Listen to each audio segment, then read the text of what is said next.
오늘은 모세 시리즈 10번째 시간으로 출애굽기 18장 13절에서 27절을 통해서 동역자를 세우다라는 제목으로 하나님의 말씀을 나누도록 하겠습니다. 우리 이제 지난 시간에는 이제 홍해의 기적을 체험했던 이스라엘 백성이 그 후에도 또 광야의 쓴물을 단물로 바꾸시는 하나님의 기적을 체험했음에도 불구하고 그들이 여전히 불신앙 속에 있는 모습을 저희가 살펴봤습니다. 그러면서 기적을 체험하는 것이 우리의 신앙을 보여주는 게 아니다라고 말씀을 드렸어요. 기적을 체험하는 문제가 아니라 신앙의 믿음의 문제, 믿음이 중요하다. 그래서 하나님께서는 이스라엘 백성을 40년간 매일같이 하늘에서 만나를 주심으로 그들에게 계속해서 이 말씀을 주시며 믿음으로 키워가시는 일을 하셨다라고 우리가 살펴봤어요.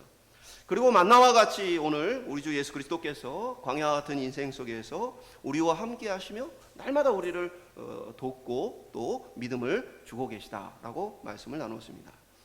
이어지는 이제 오늘 본문의 말씀 속에서는 많은 업무로 인해서 모세가 좀 지쳐있는 모습을 보게 되어져요.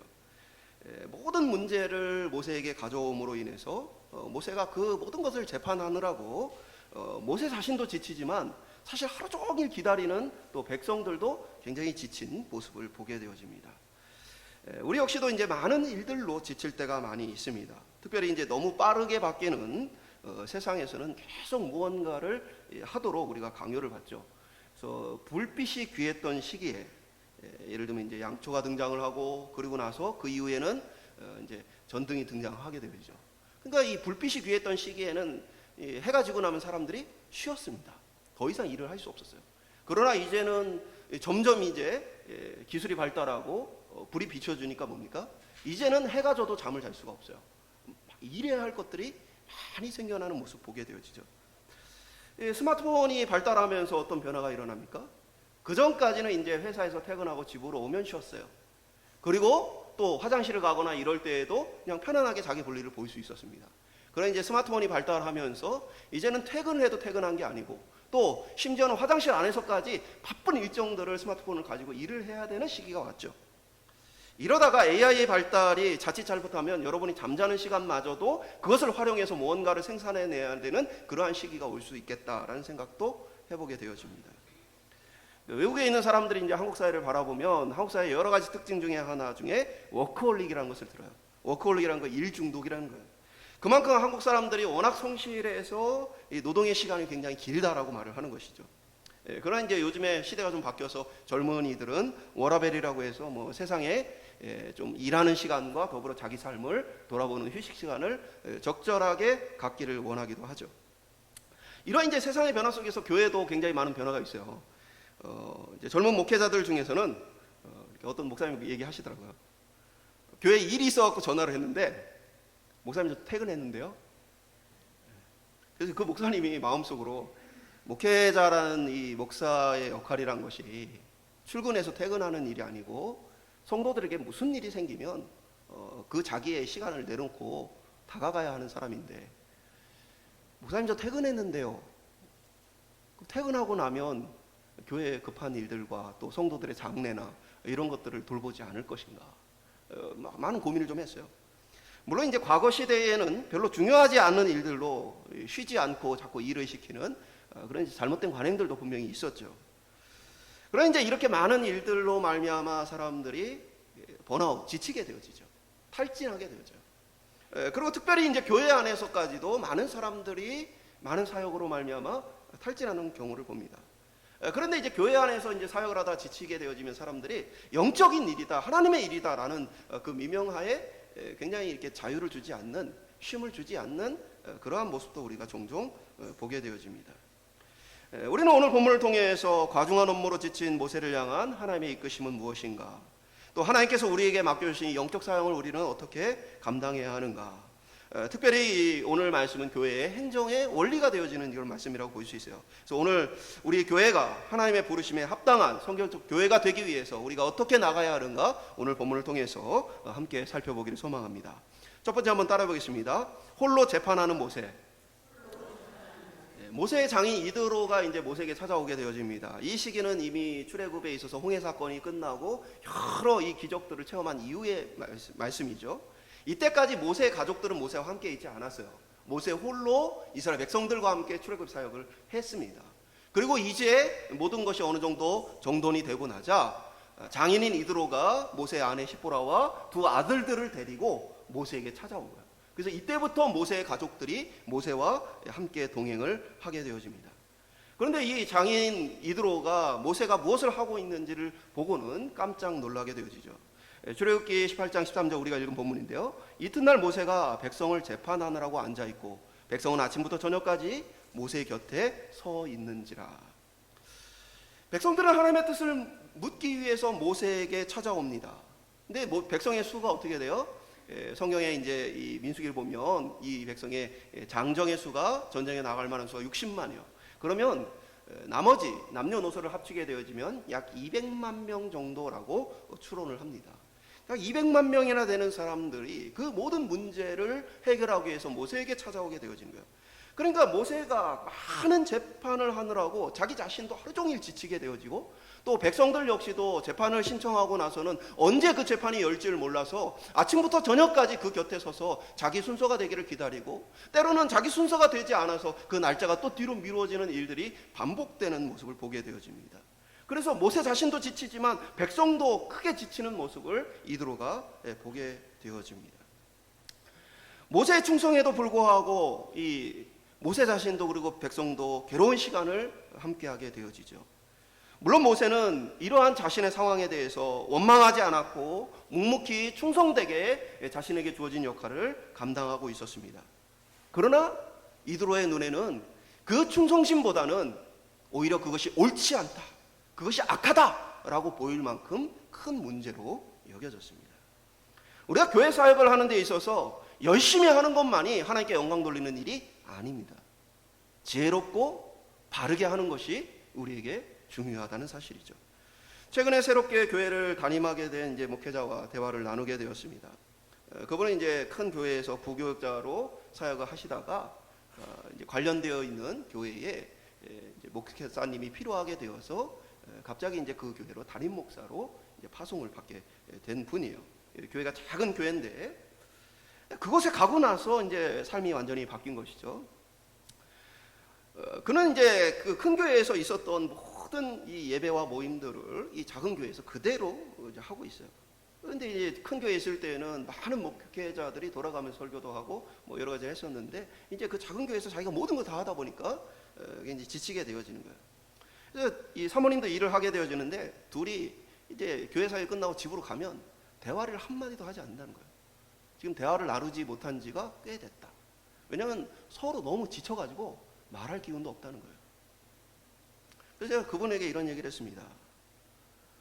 교회의 사역에 있어서 꼭 필요한 사역이 무엇인지를 점검하고 장기적으로 어떤 교회가 되기를 원하는지를 그려서 그 교회의 모습으로 나아가기 위한 계획을 세워서 해야 될 것은 하고 하지 않아도 될 것은 빼고 새롭게 도전해야 될 것들은 그것들을 넣어서 장기적인 계획을 가지고 목회를 해라. 그렇지 않으면 목회적 사명에 불타 있는 목회자 부부도 힘들다면 함께하는 성도들은 더 지친다 라는 이야기를 나누었어요. 우리 교회도 작은 교회이기 때문에 뭐 담임 목사 해야 될 일이 많죠. 그러나 담임 목사 혼자 계속해서 어떤 일들 행한다면 오래 지속되는 교회로 서기가 어려운 것입니다. 뭐 우리가 이제 이야기 속에서도 이런 얘기 속담이 있죠. 빨리 가려면 혼자 가고 멀리 가려면 함께 가라. 그러니까 꾸준히 지속적으로 이 사역을 하기 위해서는 교회가 어떻게 해야 지속적인 사역을 할 수 있는가에 대한 고민을 해야 돼요. 뭐 지금 제가 하고 있는 일들은 제가 충분히 감당할 수 있는 정도의 일의 양이라고 봅니다. 뭐 제가 이 일이 많아서 힘들거나 뭐 그런 거 전혀 없어요. 그런데 제가 이제 지금보다 나이가 더 많이 들어간다면 그건 또 달라질 수 있는 것입니다. 제가 사실은 이제 청년부 사역을 할 때 젊을 때는 아침부터 밤까지 쉬지 않고 사역을 했어요. 밤에도 이 성경 공부 타임을 뭐 서너 개씩 하고 그리고 금요일, 토요일 이렇게 금요일, 뭐 수요일 뭐 예배 있고 그러면 거의 쉬는 시간이 없습니다. 그 월요일 날 또 공부를 하러 다른 데를 가면 뭐 일주일 내내 쉬는 시간이 거의 없죠. 그러나 뭐 밤이고 낮이고 했던 모든 사역이 이제 체력적으로 감당이 됐어요. 그런데 제가 이제 더 이상 내가 이 사역을 할 수 없다라고 생각이 든 건 하나는 이제 청년들과의 이제 어떤 문화적인 이제 이해 수준의 약간 차이가 발생하는 동시에 또 체력적으로도 이제는 밤낮으로 계속 달려갈 수 없다라는 부분에 이제 한계를 느꼈기 때문이기도 합니다. 지금은 제가 이사하고 뭐든 할 수 있지만 나중에 가서도 계속해서 이렇게 새롭게 도전하고 새로운 일들을 할 수 있느냐? 그것은 별개의 문제예요. 그렇기 때문에 교회가 그러한 장기적인 교회가 어떻게 갈 것인가에 대한 이제 준비가 되어 있어야 하는 거죠. 그렇지 않으면 어떻게 돼요? 정체된 교회가 됩니다. 제가 보니까 대부분 작은 교회들은요, 예배에 지쳐요. 예배를 드리는 게 나쁜 게 아니라 그냥 예배가 너무 많아. 그래서 목사 혼자 그 예배를 다 준비하고 계속 예배를 드릴 때에 예배를 통해서 교회가 영적으로 일어나는 게 아니고 예배 말고는 다른 것조차 시도하지 못하는 교회가 됩니다. 그래서 어느 순간부터 교회에 교육이 사라져요. 성도들을 모아서 가르치고 또 훈련하고 또 파송하고 하는 일들이 없어져 버려요. 왜냐하면 목사가 그것을 할 만한 여력이 안 남아있어요. 그러니까 뭐냐면 계속 쳇바퀴 돌듯이 반복되는 이 많은 양의 예배만을 드리다가 성도도 지치고 목회자도 지쳐서 교회가 어떤 지속적인 힘을 발휘하지 못하고 점점 쇠락해가는 모습을 많이 보게 되었어요. 물이 고이면 또한 썩는다는 말과 같이 교회의 지속성뿐 아니라 교회 부패 문제도 발생하게 되어집니다. 우리 교회의 최대 약점 무엇입니까? 그런 면에서 아직은 방해가 없다는 사실이에요. 물론 이제 비전위원회를 통해서 성도들이 목회에 참여하고는 있지만 여전히 이제 목회자의 권한과 목소리가 큰 것은 부정할 수 없는 부분이에요. 목회자의 이러한 어떻게 보면은 강력한 권한을 규제하고 또 그것을 검사하고 검증하기 위해서 존재하는 것이 노예입니다. 노예는 소속된 목사들을 관리하고 감독합니다. 그러나 오늘날 현대사회의 특징은 개인주의가 강해요. 그러다 보니까 교회 역시도 개교회 주의가 굉장히 강합니다. 그렇기 때문에 다른 교회의 어떤 이 목회자들이 우리 교회에 와서 어떤 것을 참견하고 어떤 것을 조언하고 하는 것이 쉽지 않습니다. 사실은 이제 교류하는 것 자체가 쉽지 않아요. 그러다 보니까 서로를 돌볼 수 있는 또 서로를 잘못된 부분을 바로잡아줄 수 있는 기회가 부족하게 되어집니다. 그래서 특별히 교회에 어떤 문제가 발생하지 않는 한 노예는 개교회의 어떤 부분에 간섭하거나 지도 감독을 하지 않습니다. 그러니까 목회자를 어떻게 보면은 권력이 집중되어 있는 것에 대해서 그것을 온전한 성경적인 어떻게 보면 원리로서 바르게 세워가는 것이 어려울 수 있어요. 그리고 이렇게 목회자에게 권력이 집중되어 있는 것은 교회 규모하고도 굉장히 관련이 있어요. 교회 규모가 너무 크면 수많은 장로님들은요 그냥 거수기 수준에 불과합니다. 자기들이 어떤 의견을 내고 교회 어떤 사역에 적극적으로 참여할 수 있는 것이 아니고 교회는 담임 목사가 모든 것들을 다 하고 부교역자들이 다 그것에 대한 준비를 하고 장로님들은 사실은 크게 할 일이 없어요. 또 반대로 우리 교회처럼 이제 작은 교회들도 마찬가지예요. 작은 교회들은 체계화 시스템이 없고 또 더더욱이 체계화 시스템뿐 아니라 사실 법적인 권한 자체가 목회자에게 쏠려 있기 때문에 너무 크거나 너무 작은 교회는 목회자의 어떻게 보면 권력이 너무 집중되어 있는 그런 한계를 가지게 되어집니다. 우리 교회 역시도 그런 이제 한계가 분명히 있어요. 그래서 성경적이고 건강한 교회를 세워가기 위해서 정관을 세우고 목사 마음대로 하는 것이 아니라 정관에 맞추어서 하나님의 뜻과 지도 아래서 목사도 그것을 따르도록 지금 우리가 세워가고 있는 것이죠. 오늘 저와 여러분이 장기적인 교회, 계속해서 하나님의 이 나라를 정말 맡은 사명을 감당할 수 있는 교회로서 우리가 어떻게 계속 함께 나갈 수 있는 것인가, 함께 기도하며 함께 협력할 수 있는 저와 여러분 될 수 있기를 주의 이름으로 축복합니다. 두 번째 한번 따라해보겠습니다. 이드로의 충고. 하루 종일 재판으로 지쳐있는 모세, 한번 생각해보세요. 재판이 없는 날은 뭐하는 날이요? 행진하는 날이요. 하나님께서 이 불기둥, 불기둥으로 이동을 하면 그때는 이제 행진을 해야 되는 것이고, 그리고 이제 멈춰서면 뭐 하는 겁니까? 재판을 해야 되는 것이죠. 그러니까 모세에게 있어서 너무나 괴롭고 힘든 시간들이기도 하고, 또 백성들 역시도 뭡니까? 행진을 하다가 그 무거운 짐을 지고 이사를 하다가 또 멈춰서면 쉬는 것이 아니고 또 재판을 언제 받을 수 있을까? 그 문제를 해결하기 위해서 또 모여들었다가 많은 사람들이 아침부터 저녁까지 있다가 재판을 못 받으면 그 다음날 계속해서 기다려야 하는 그러한 상황 속에 놓여 있게 되어지죠. 이것에 대해서 이제 장인인 이드로가 모세에게 충고합니다. 그때 이드로는 어떤 사람이에요? 하나님의 백성이 아니에요. 이방인입니다. 이방 제사장이에요. 우리가 착각하는 것 중에 하나가 뭐냐면 하나님을 믿는 사람이 더 지혜롭고 하나님을 믿는 사람들이 더 순결하다는 착각이에요. 그래서 교회 밖의 어떤 사람들에 대해서 잘 인정하지 않으려는 경향이 믿는 사람들에게 좀 있습니다. 그리고 또 반대로 교회 밖에서조차 목사다, 선교사다, 장로다 하면 마치 믿음이 좋은 사람인 것처럼 착각하여서 쉽게 믿고 사기를 당하는 경우도 얼마나 많은지 모릅니다. 그러니까 믿는 사람이라고 해서 그 사람이 도덕적으로 더 뛰어나거나 더 성실하거나 더 어떻게 보면은 하나님의 뜻에 합당한 말을 하는 것은 아니라는 얘기예요. 오늘 이드로는 불신앙의 사람이었고 미디안 제사장으로서 이방 우상을 섬기는 사람이었지만 그러나 지금 모세가 홀로 재판하고 있는 것이 옳지 않다. 한마디로 얘기하면 이건 뭐예요? 악하다라고 지금 얘기한 거예요. 지금 네가 하고 있는 일이 악하다라고 말한 거예요. 근데 모세는 그 말을 귀 기울여 듣게 되어지죠. 모세의 장인 이드로가 몇 가지의 제안을 하게 되어집니다. 첫 번째 제안은 교육에 대한 부분이에요. 20절에 보면 율례와 법도를 가르쳐서 일일이 계속해서 반복되는 재판을 할 것이 아니라 재판을 할 때에 어떠한 원리로 어떠한 하나님의 뜻으로 말미암아 이것을 이렇게 판단하는지를 백성에게 계속 가르치라는 거예요.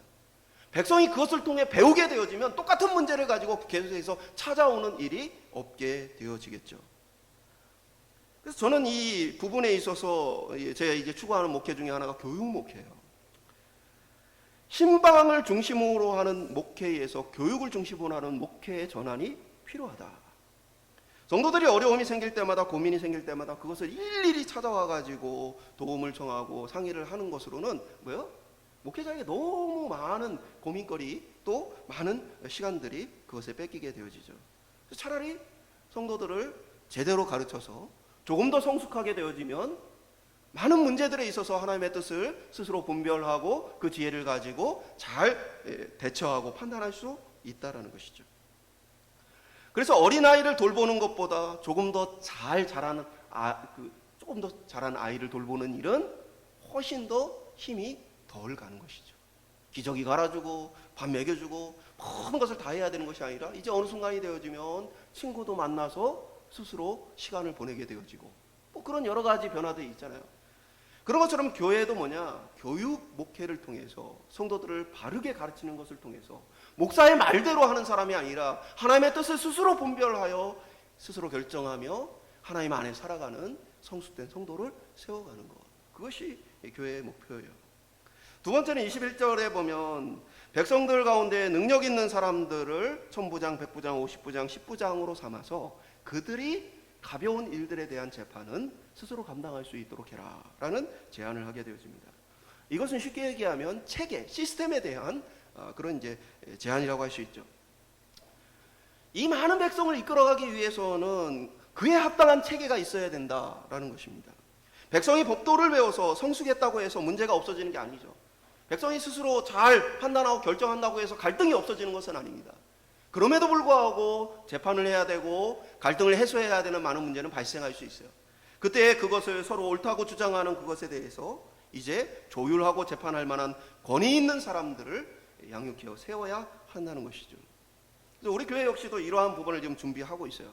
우리 교회가 보다 건강한 교회가 되기 위해서는 그러한 건강한 리더 그룹이 잘 성장하고 또 그 리더 그룹이 합당한 권위를 가져야만 합니다. 소그룹 리더들에게 신방을 하라는 이유는 뭡니까? 소그룹 리더가 영적인 권위를 가지고 각 사람들을 신방하고 그들을 위해 기도해 주라는 의미를 담고 있는 것입니다. 여러분이 그들의 권위에 대해서 하나님께서 주신 권위로 인정하고 받아들일 줄 알아야 됩니다. 나도 옛날에 다 해봤어. 그러한 마음은요, 하나님 앞에 반역하는 마음이에요. 하나님께서 직분자를 세울 때 또 어떠한 직책을 맡길 때에는 그것이 하나님께서 그들에게 맡기신 사명이다라는 것을 우리가 인정하고 또 그것에 대해서 반응하는 것이 필요합니다. 근데 내가 나이가 많으니까, 내가 신앙의 경험이 더 많으니까, 또 내가 어떻게 보면 교회에서도 이미 나는 그런 일을 했으니까가 아니에요. 하나님께서 맡기신 그 권위에는 합당한 하나님의 권세가 있습니다.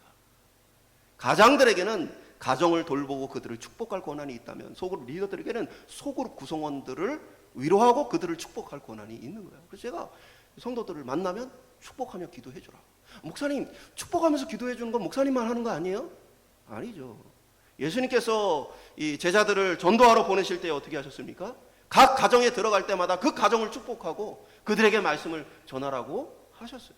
이건 목회자의 특권이 아니고 모든 성도들이 자기 부르심 안에서 자기에게 주어진 그 역할 속에서 이 일을 감당할 수 있는 것이에요. 그게 이제 되도록이면 이제 다른 교회 성도들을 막 축복하고 하는 일은 잘 하지 않아요. 저에게 주어진 우리 교회의 성도들이 제가 어떻게 보면 1차적으로 축복하며 또 섬길 수 있는 대상이라고 제가 여기기 때문입니다. 그래서 다른 교회 성도들이 가끔 와가지고 이게 좀 자기를 알아주기를 원하는 경우가 많이 있어요. 또 새벽 기도를 오거나 뭐 이렇게 되어지면 다른 교회 같으면 막 붙들어서 막 잘해주고 막 그러는데 우리 교회 같은 경우는 제가 별로 신경 안 쓰는 이유가 뭐냐면 그분이 예배를 드리는 건 하나님께 영광이죠. 그러나 제가 그분을 돌볼 책임은 없어요. 그분이 물론 도움을 청한다면 제가 상담해 드릴 수 있고 도와드릴 수는 있지만 제가 억지로 그분에게 찾아가서 그분의 시간을 뺏어서 어려운 것이 뭐냐 상담을 하고 이럴 이유는 제가 없다는 거예요. 왜요? 저에게 맡겨진 양이 아니에요. 그분은 그분 교회 담임 목사에게 맡겨진 양이에요. 그 이야기는 우리에게 하나님께서 역할을 맡기실 때에는 그에 합당한 권세도 주신다는 것들을 우리가 기억할 필요가 있습니다. 그래서 여러분에게 맡겨진 그 사명을 잘 감당하시되 또 맡겨진 권위에 대해서 여러분이 잘 존중하고 달아가기를 소망합니다. 그러나 이제 이러한 이 체계를 우리가 또 세상의 지혜를 수용하는 것에 있어서는 지혜가 필요합니다. 조심할 필요가 있어요. 왜냐하면 그것이 하나님의 방식인가? 하나님께서 기뻐하시는 것인가? 그것이 필요하긴 하지만 최소한 하나님께서 우리에게 허용하실 만한 것인가에 대해서는 성경적인 고민이 우리에게 필요하다는 것입니다. 실제로 어떠한 체계가 너무 강해서 세상의 조직을 움직여가는 기업의 논리가 교회 그대로 자리 잡아서 교회를 다니는 건지 기업을 지금 다니는 건지 모르는 그러한 착각 속에 있는 이들도 많이 보게 되어집니다. 일부의 이제 사역자들, 이제 부교육자들이 종종 그런 이야기를 해요. 저희 교회는 기업 같습니다. 철저하게 인사고과나 모든 것이 뭐냐면 성과 위주로 진행이 되어집니다. 성과라는 게 뭐예요? 각 교구에 얼마나 성도들이 출석하고 수가 얼마나 늘고 새벽기도나 교회 집중 모임에 몇 %나 참여를 하고, 그래서 심지어는 목회자가 전화를 해서 권사님 꼭 참여해 주세요. 집사님 꼭 참석해 주세요. 이번 새벽기도 특세에 꼭 오셔야 됩니다.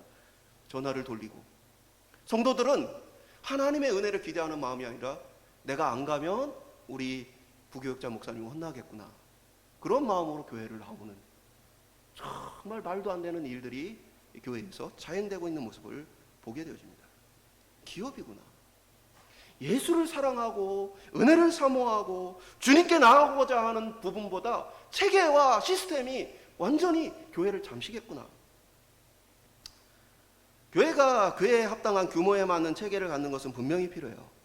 그러나 그것이 교회의 본질을 흐리고 교회의 부르심을 흐린다면 그것에 대해서 깊은 고민이 필요하다는 사실이죠. 이에 대해 이방인인 이드로는 모세에게 이렇게 조언을 해요. 23절에 보면 내가 만일 이 일을 하고도 하나님께서 내게 허락하시면 내가 이 일을 감당하고 이 모든 백성도 자기 곳으로 평안히 가리라. 그러니까 이드로는 그냥 단순히 세상적인 지혜로 또 자기의 경험으로서 이것을 제안한 것이 아니에요. 거기에 뭐가 필요해요? 자기는 아마 제사장이었기 때문에 특별히 이런 마음이 있었던 것 같아요. 너는 하나님의 백성이고 지금 이 모든 그룹은 하나님의 어떻게 보면 나라잖아. 그러니까 뭐예요? 하나님의 뜻에 그것이 맞는지를 분별해야 한다는 얘기를 하는 거예요. 하나님께서 허락하신다면 네가 이 일을 감당할 것이다 라는 얘기를 해줘요. 그러니까 이 중요한 것은 뭐예요? 하나님께서 하시는 일인가라는 분별력을 가지고 이 모든 이 조언과 세상의 지혜와 여러 가지 방법들을 우리가 분별하여 받아들여야 한다는 것이죠. 그런 면에서 모세는 함께하는 부분에 있어서 듣는 귀가 열려 있었어요. 다른 사람과 함께 일하지 못하는 사람 중에는요, 다른 사람을 이해하지 못하거나 자기 고집대로 하는 경우가 많이 있어요. 그러니까 이해하지 못하는 건 어떤 거냐면 자기 자신이 일을 아주 잘해요. 그런데 이 일을 그만큼 못하는 사람을 이해 못하는 거예요. 그리고 또 하나는 고집이 너무 세서 내가 원하는 내 방식대로 일을 해야 돼. 그래서 이렇게만 해야 된다는 그 마음이 너무나 강해서 다른 사람이 그 사람과 함께하는 것을 불편해하고 떠나가게 되죠. 물론 그렇다면 또 혼자 할 수 있는 일로 잘 섬길 수 있겠죠. 그러나 우리가 지속 가능한 사역을 위해서는 뭡니까? 협력하고 귀를 열고 듣는 법을 배울 수 있어야 하는 것이죠. 하나님께서는요, 때로 어린아이의 입술을 통해서 우리에게 말씀하기도 하지만 때로는 불신자의 입술을 통해서 우리에게 말씀하실 수도 있는 분입니다. 하나님의 통치 영역은 교회라는 믿음의 사람, 신앙인이라는 작은 영역에서만 존재하시는 것이 아니라 하나님은 온 우주를 다스리는 분이기 때문에 그는 온 우주의 모든 것을 통해서 우리에게 말씀하시고 우리에게 역사하실 수 있는 분이라는 사실이에요. 그렇기 때문에 오늘 우리의 귀가 다른 성도들에게도 열려 있지만 믿지 않는 자들에게도 귀를 열어서 하나님 안에서 우리가 들어야 할 것은 무엇인가 함께 고민하며 나갈 수 있기를 간절히 소망합니다. 그러면 어떻게 그것을 판단할 것인가? 그것이 바로 지혜가 필요한 영역이죠. 하나님의 뜻을 깨닫는 지혜예요. 그것은 뭐 하나님의 뜻이 무엇입니까? 뭐 환상을 보고 어떤 하나님의 음성을 듣고 이런 게 아니죠. 하나님의 명확하고 분명한 뜻은 성경을 통해 그의 계획과 또 그의 성품 속에 담겨져 있어요. 하나님은 어떤 계획을 가지고 인류의 역사를 구원의 역사로서 이루어 가시는가? 하나님은 어떠한 성품을 가지고 그가 어떠한 분으로서 그 도덕적인 역할들을 우리에게 원하시는가? 라는 부분은 우리가 성경을 통해서 충분히 하나님의 뜻을 알 수 있어요. 우리는 그것을 통해 이것이 하나님의 뜻에 합당한 것인가? 또는 최소한 이것이 하나님 안에서 허용될 수 있는 부분인가? 라는 것을 지혜를 가지고 판단할 수 있는 것이죠.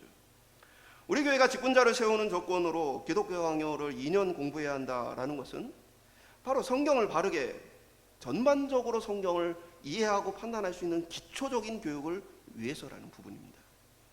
하나님께서 허락하실 만한 것인지 성경 전체를 가지고 그것에 대한 관점을 가지고 분별하고 판단할 수 있는 최소한의 교육을 마친 사람을 교회 일꾼으로 세우겠다는 거예요. 오래된 이야기인데 한 교회가 건축을 준비하고 있었어요. 이 교회는 당시 모든 교회가 막 크게 부흥하던 시기입니다. 그러다 보니까 이제 교회가 더 큰 교회 이제 짓기 위해서 새롭게 생겨나는 도시에 큰 땅을 샀습니다. 땅을 사고 아직은 이제 거기에 사람이 많지 않고 아직은 이제 건물을 지을 만한 여력이 안 되니까 미리 땅을 사놓은 거예요. 그러다가 이제 교회 장로님들을 비롯한 지도자들이 그 이 땅을 계속 놀릴 것인가 어떻게 할 것인가라는 고민을 하다가 그러면 돈을 좀 들여서 주유소를 짓자. 그 주유소를 짓고 나면 그 주유소를 통해서 계속해서 수입이 생기면 그것으로 이자를 갚고 또 교회 건축할 때 나중에 돈을 세우자. 그래서 주유소를 지었어요. 주유소가 돼도 너무 잘 되는 거예요. 돈이 어마어마하게 벌립니다. 그럼 교회가 부흥을 했을까요? 교회가 그 주유소 문제로 싸웁니다. 이 돈이면 이 주유소는 계속 운영하고 딴 데다가 우리가 더 크게 교회를 짓자. 뭐 부터 시작해서 막 여러 가지 의견들이 갈리면서 싸우게 되어진 거죠. 이건 무엇입니까? 세상의 지혜로는 그 땅을 놀리는 것보다는 그 입지에서는 이것을 하면 큰 돈을 벌 수 있어. 우리에게 큰 유익이 될 수 있어. 이 판단을 할 수 있는 거죠. 그러나 교회는 주유소에서 돈 버는 것이 아닙니다. 교회는 영적 사역에 집중을 해야지 다른 사역에 눈을 돌려서 그것으로 말미암아 뭔가를 추구하기 시작하게 되어지면 교회는 뭐야? 교회의 본질을 잃어버리게 되어집니다. 그래서 세상에 지혜로운 자도 많지만 교회 직분자를 세우고 교회 일꾼을 세우는 기준에 있어서는 뭡니까? 성경을 통해서 하나님께서 기뻐하실 만한 것인가? 하나님께서 우리에게 허용하실 만한 것인가? 이것을 분별하고 판단할 수 있도록 교육하는 것이 필요한 것이죠. 저는 우리 교회에 성경 안에 지혜로운 성도들이 많아지기를 소망합니다. 그래서 하나님의 뜻 안에서 자신의 고집을 내려놓고 하나님이 원하시는 것들을 함께 같이 추구해 갈 수 있는 그런 교회가 될 수 있기를 주님의 이름으로 축복합니다. 귀가 열려서 믿는 자뿐 아니라 믿지 않는 자들의 말도 들어서 우리가 그것을 하나님의 뜻 안에서 잘 분별해 더 하나님이 기뻐하시는 교회로 자라갈 수 있기를 주님의 이름으로 축복합니다. 마지막으로 따라해 보겠습니다. 동역자를 세우다. 24절에 보면 이에 모세가 자기 장인의 말을 듣고 그 모든 말대로 하여. 이 말은 그냥 단순히 모세가 이드로의 충고를 그대로 따랐다라는 의미가 아니죠. 이드로의 말 속에는 무엇이 있습니까? 하나님의 뜻에 합당한지를 점검하라는 말이 있죠. 그러니까 모세는 이드로의 말의 뜻을 따라서 하나님의 뜻에 합당한지를 점검하고 그리고는 이 일을 우리가 해도 되겠구나, 해야 되겠구나 라는 마음을 가지고 이제 진행을 하게 되어집니다. 하나님의 뜻에 정말 이것이 합당한 것인가? 여러분 어떻게 알 수 있죠? 모세 이전까지는 하나님께서 특별한 지도자들을 통해서 하나님의 사역을 이루어왔어요. 아브라함을 부르셨고, 이삭을 부르셨고, 야곱을 부르셨고, 요셉을 부르셨어요. 그리고 모세를 부르셨습니다. 이때까지 하나님께서 역사하시는 방법은 뭡니까? 특정한 사람을 불러서 하나님의 이 일을 집중적으로 그와 함께 하시며 이루어 가시는 방식을 사용하셨어요. 그런데 이제 모세는 새로운 방식 앞에서 뭡니까? 이것이 정말 하나님이 원하시는 일인가? 라는 고민하게 되어지죠. 그러면 무엇입니까? 하나님은 원래부터도 뭡니까? 이 이스라엘 백성을 자기의 하나님 나라로 삼기를 원하셨어요. 하나님의 나라는 그러한 한 사람의 훌륭한 통치자를 통해 다스려지는 나라가 아니에요. 하나님의 나라는 왕을 세우지만 제사장을 세우고 선지자를 세웁니다. 성경을 보존하고 가르칠 만한 서기관을 가르치고 양성해 이어가게 합니다. 그리고 그 안에서 찬양할 레위인들을 세우고 각각의 다양한 역할을 통해 이 하나님의 이 나라가 유지될 수 있도록 다양한 부르심을 그들에게 허락하셨다는 사실이죠. 또한 예수님 역시도 12명의 제자를 세우시고 그거보다 확장된 70명의 제자들을 세우셔서 하나님께서 맡기신 귀한 사명을 이루어 가도록 하셨습니다. 여러분, 예수님이 전도하는 게 낫겠어요? 제자들이 전도하는 게 낫겠어요? 예수님이 귀신 쫓아내는 게 낫겠어요? 제자들이 귀신 쫓아내는 게 낫겠습니까? 예수님이 하시면 더 잘하실 수 있어요. 그러나 예수님은 제자들을 양육하시고 그들을 보내시며 그들을 통해 일하기를 원하셨다는 거죠. 성령께서는 신약을 통해 사도 외에도 집사를 세우시고 그 외에도 각종 사람들의 주신 은사를 통해서 교회의 다양한 사역을 맡도록 하십니다. 한마디로 얘기해서 하나님은 모세 혼자의 생각만이 아니라 하나님의 계획 안에서 이드로의 뜻을 받아들여 많은 하나님의 일꾼들, 동역자들을 세워 함께 하나님의 나라 세워가기를 원하셨던 거죠. 모세는 그 하나님의 뜻을 알았기에 뭡니까? 동역자를 세우기로 결단하게 되어집니다. 우리는 주님의 부르심 앞에서 동역자 세우는 일을 계속해야 합니다. 동역자라고 해서 꼭 우리와 나이가 비슷한 사람들을 얘기하는 것은 아니에요. 예를 들면 주일학교 아이들도 우리의 동역자들입니다. 그들을 가르치고 그들을 주의 일꾼으로 세워서 그들과 함께 하나님의 나라 사역을 같이 감당하는 것입니다. 우리에게 교육을 받아야 할 어린 아이가 아니고 그들은 우리와 함께 하나님의 나라를 위해 부름받은 하나님의 사명자들이에요. 그래서 우리는 모든 성도들을 서로 대할 때마다 뭡니까? 하나님께서 보내신 동역자로서 기대하고 기도하고 또 인정하며 달려가는 것이 필요한 것이죠. 우리 교회는 그래도 이제 많은 사역의 동역자들이 세워졌죠. 그러나 또한 우리에게 더 많은 동역자들이 필요한 것은 사실입니다. 특별히 복음을 전하고 성도들을 가르치는 일, 그 일에 많은 동역자들이 필요한 상황이에요. 한국교회의 눈부신 성장은 세계에서도 유례를 찾아보기 어려울 만큼 대단한 거예요. 짧은 시간 안에 이 복음이 굉장히 강력하게 이제 일어나게 되어지고 많은 부흥이 한국 사회에 일어나게 되었죠. 그러면서 이제 한국 사회에 어떤 변화가 일어났냐면 전문 사역자 중심으로 바뀌게 되었어요. 그 전까지는 성도들이 권서인들이라고 해서 성경을 들고 다니면서 전도를 하러 다니고 또 이 평양 대부흥이 있을 때에도 목회자들이 이렇게 하십시오 저렇게 하십시오 해서 이 일이 진행되어진 게 아니라 선교사는 와서 말씀을 전하지만 성도가 목회자도 아닌 성도가 여러분 우리가 그냥 말씀을 드릴 수 없으니 새벽마다 와서 기도함으로써 말씀 듣기를 준비하여 우리가 하나님 앞에 나갑시다. 그래서 성도들이 함께 이 새벽마다 기도하며 이 부흥의 역사를 이루어가는데 역사했어요. 쓰임받았어요. 근데 이제 한국교회가 점점 어떻게 보면 대형화되고 또 규모가 커져가면서 이 영역이 전문 사역자로 바뀌게 되어졌어요.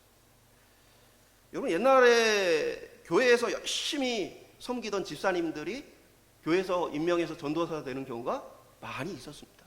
신학교를 안 나와도 전도사가 되는 경우가 많이 있었어요. 그만큼 평신도들이 교회 사역에 있어서 적극적으로 자기 역할을 하게 됐어요. 그러나 이제 점점 전문 사역자 중심으로 바뀌어가면서 뭐예요? 모든 역할들을 전문 사역자들이 하게 되죠. 신방도 신방전도사님 또 교구 목사님들이 주로 담당하게 되죠. 그러면서 한국교회는 점점 약화되기 시작하는 거죠. 성도의 부름받은 성도들이 부르심을 역할을 감당하지 못하게 되면서 교회는 점점 소수의 일꾼들이 전문적으로 일하는 집단이 되어지게 된 거예요. 교회가 기울어져 가면서 나타난 변화 중에 하나는 이제 전문적인 사역자를 세울 수 없다는 거예요.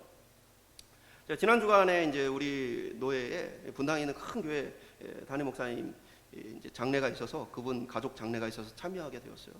그분하고 같이 식사를 하면서 이야기를 했어요. 분당에 몇천 명 되는 교회예요. 근데 그분이 그런 얘기 하더라고요. 지난 봄부터 전도사를 못 구해서 지금도 구하는 중이다. 올해 말까지도 이제 뭐 어떻게 될지 모르겠지만 좀 열심히 구해봐야 될 텐데 전도사를 못 구하고 있다. 수천 명 되는 교회에, 그것도 뭐 시골도 아니고 수도권 중심가의 교회가 전도사를 못 구하는 지금 상황이에요. 그럼 우리 같은 교회가 뭐 그런 사역자를 구할 수 있을까요? 저는 이렇게 교회 오고 나서 한 1년 지나고 나서 마음을 딱 접었어요. 우리 교회는 부교육자를 구할 수 있는 교회가 아니다. 그것이 나쁜 의미가 아니에요. 그렇기 때문에 많은 교회들이 어떻게 하느냐, 다시 평신도 사역자들을 키우기 시작했어요.